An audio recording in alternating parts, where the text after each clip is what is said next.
मेरे मन में बड़ी तर गए जो दर्शन तेरा वो पा गए श्याम हम दरबार तेरे आ गए कष्ट दुखियों के मिटाते आप हैं हमें बुलाए क्यों दया दे आप हैं कष्ट दुखियों के मिटाते आप हैं हमें बुलाते क्यों नया दे आप हैं श्याम हम दरबार तेरे आ गए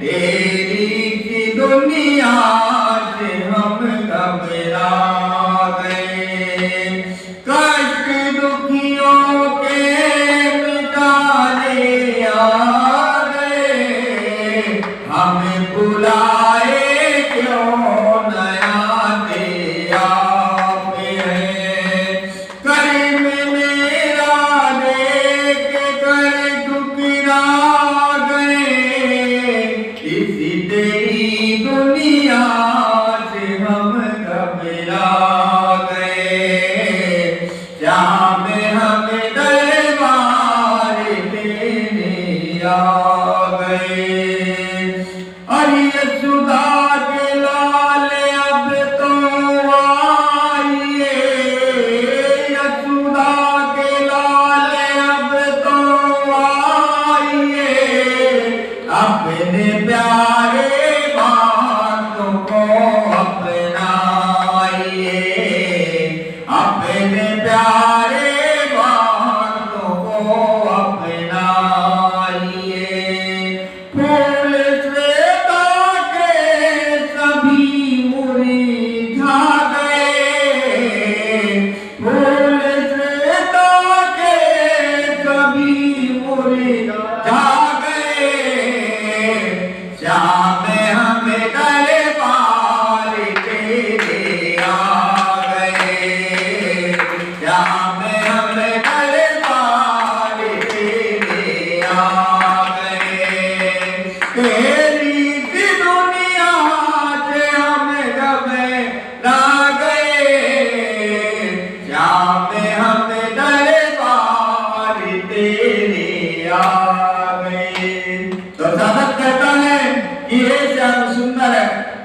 हम तो इस दुनिया से घबरा करके हम तेरे दरबार में आ गए हे प्रभु कब से तेरी तरफ हम दीदार लगा करके बैठे हैं लेकिन तेरी लीला देख देख करके हम चकरा गए तो इसी तरह साधक कहता है कि फूल श्रद्धा के सब मुरझा गए लेकिन तेरी दुनिया से हम जो है कभी घबराते नहीं हैं तो इसी प्रकार से जब हिरण्यकश्यप अपने मन में विचार करके और मंदराचल पर्वत की चोटी पर जा करके तपस्या करने लगा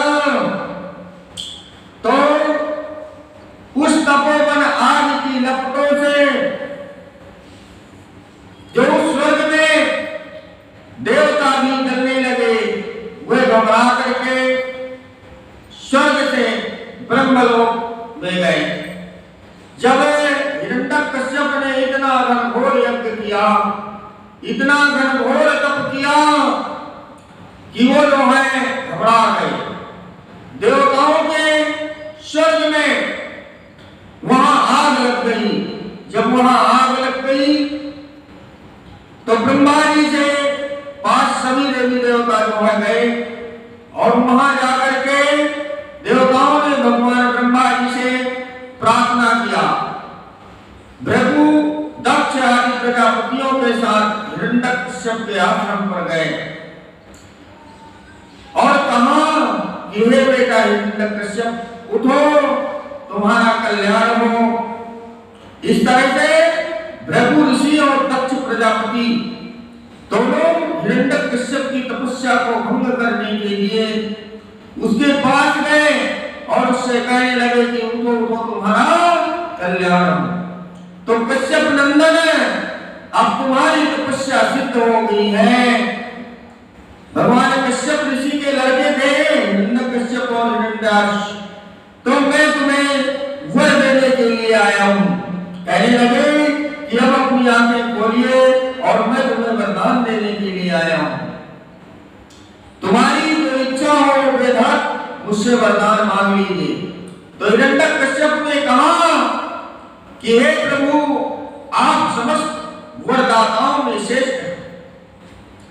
यदि आप मुझे अभिष्ट वर देना चाहते हैं, मुझे वरदान देना चाहते हैं, तो ऐसा वरदान दीजिए कि आपके बनाए हुए किसी भी प्राणी से, चाहे मनुष्य हो या पशु हो या प्राणी हो जिसमें जान भी नहीं है, या कोई देवता हो या कोई दैत्य हो अथवा नागादि, किसी से भी मेरी मृत्यु ना हो।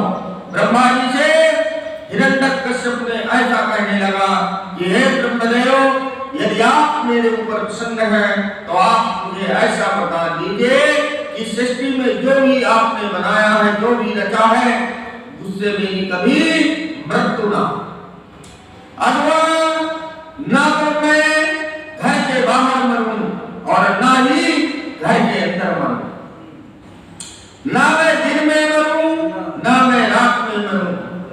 तो आपके बनाए हुए प्राणियों के अतिरिक्त और भी किसी जीव से, आप जो बनाया है वो तो बनाया ही है, लेकिन जो बगैर बनाया हुआ जीव है उससे भी मेरी मृत्यु ना हो।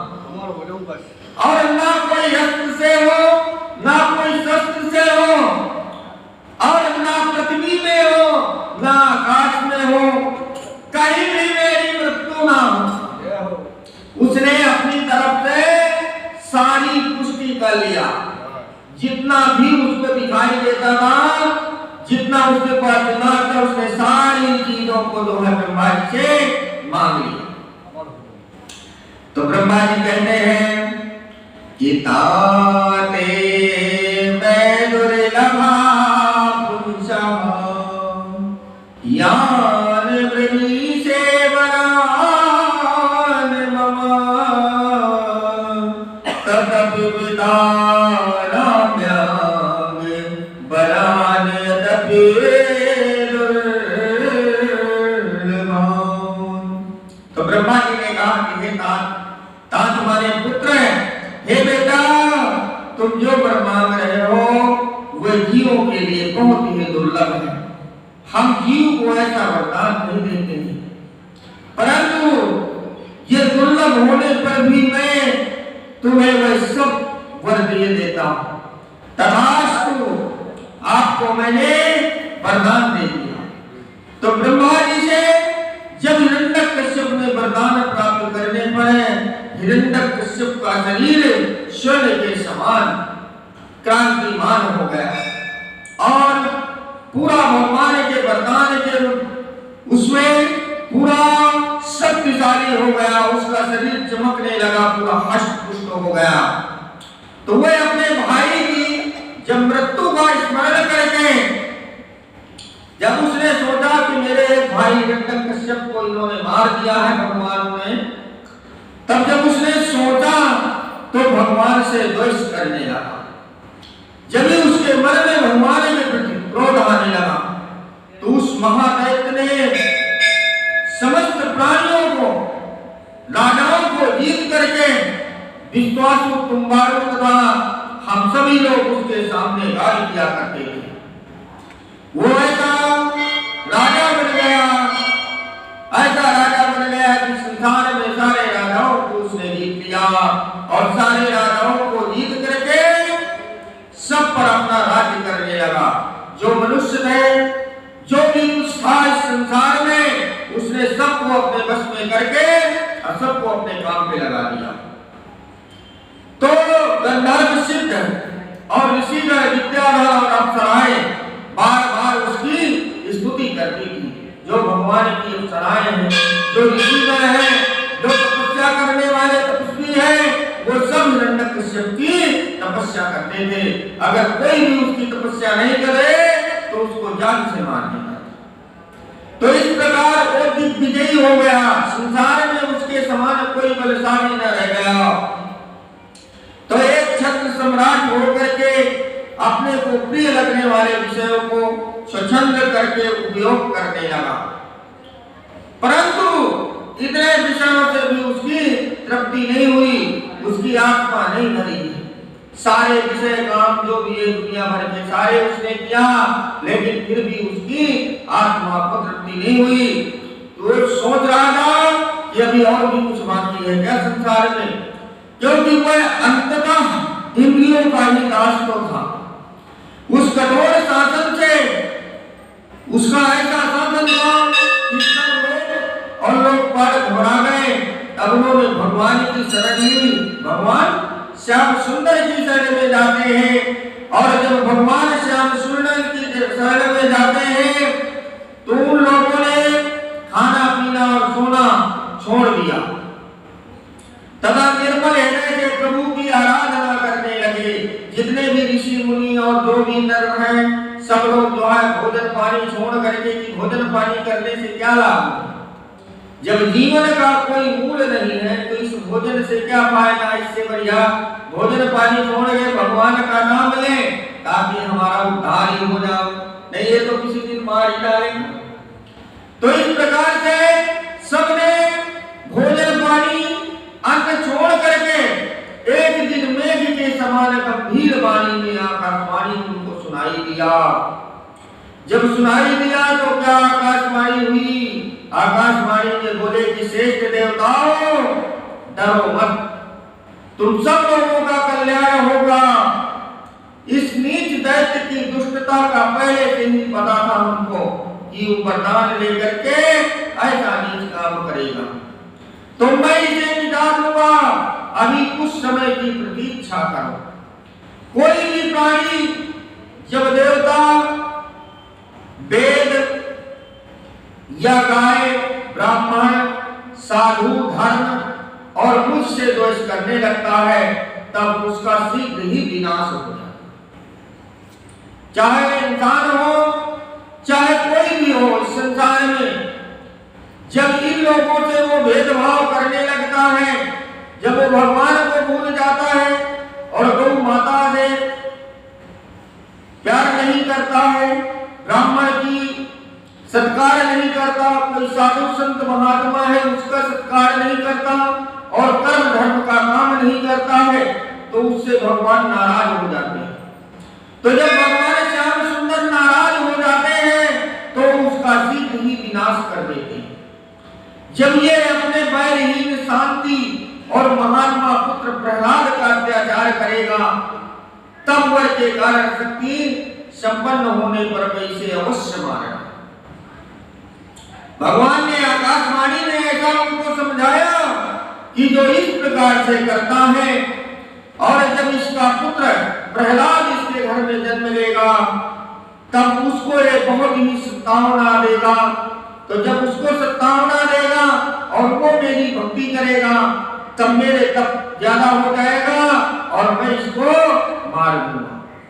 तो इस प्रकार से भगवान ने जब आकाशवाणी किया तब देवताओं के मन में थोड़ा सा धीरज बंधा कि भाई अब चलो कुछ तो उद्धार का मार्ग मिला। तो इस प्रकार से हिरण्यकश्यप के 4 पुत्रों में ये तो प्रहलाद सबसे छोटे थे। हिरण्यकश्यप के 4 पुत्र थे, चारों में प्रहलाद ही सबसे छोटे थे, परंतु गुणों में सबसे बड़े थे। सबसे बड़े गुण थे, भाई कहते हैं कि होनहार विद्वान के लगे जीतने बात। जो होनहार पौधा है वो बचपन से ही ऐसे सजने लगता है कि उसको देख करके ही ऐसे लगता है कि मानो ये बिल्कुल चंद्रमा के समान सज रहा है। इतनी सुंदरता उसमें दिखाई देती है कि अकारण ही उसका लोग गुणगान किए जाते हैं। तो इस प्रकार से प्रहलाद जी में इतने गुण थे, बचपन से इतने गुण थे कि वो अपने आप गुणों के कारण ही चमकते रहते थे। तो ये बड़े संत सेवी थे, और ब्राह्मण के बहुत बड़े भक्त थे। तो इस प्रकार से सोम